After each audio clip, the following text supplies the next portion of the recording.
Таза суу маселеси такыр чечилбеген бул аймакта жергиликтүү тургундар атайын көлмө жасашкан. Агын суу мында чогулуп тунугандан кийин пайдаланышат. Жаз айларында арыктан да суу токтоп, айылдыктардын амалын кетирет. Мана бакалар мындай курулдап атат.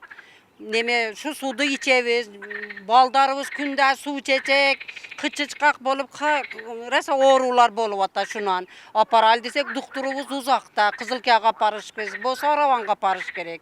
Мана ушинтип жашап атабыз, энди биз суудан бир жардам бергиле деп силерге кайрылып атабыз.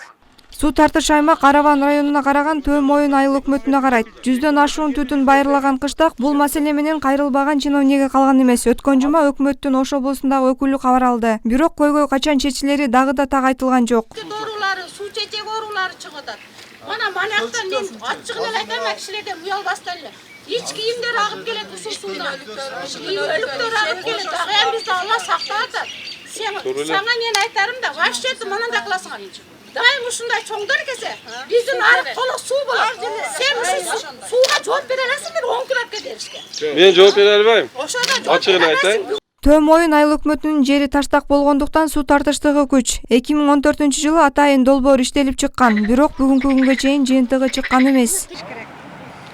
Төө Моюн айыл өкмөтүнүн эми бардык жеринде эле аякты жактарына жетпейт. Бул болгон маселе. Анан Төө Моюн айыл өкмөтү башка айыл өкмөттөргө караганда сууду дагы көп талап кылуучу жер, анан жерлери дагы таштакындай болгондукка байланыштуу сууду көп пайдаланууга туура келет. Өкмөттүн Ош облусундагы өкүлү бул маселени республикалык бийликке тез арада жеткирүү жагын убадалады. Антпесе айылда жугуштуу оорулардын алдын алуусу кыйынга турат. Жогорку биздин бийликтерге, өкмөткө, ошол таза суу департаментине, айыл чарба министрлигине жеткирип, маселени чечкенге аракет кылабыз да. Анткени маселени чечпесе болбойт да. Көрүп өзүбүз көрүп атабыз, могу суудан ич бир айдан бери могу балдарыбыз эртең ооруп калса эмне болот? Анан баягы ооругандан кийин баарыбыз чуркап калабыз да. Бизде баягы бир трагедия болгондон кийин чуркап калган бир адат болуп калды, андай эмес, алдын ала чечишибиз керек.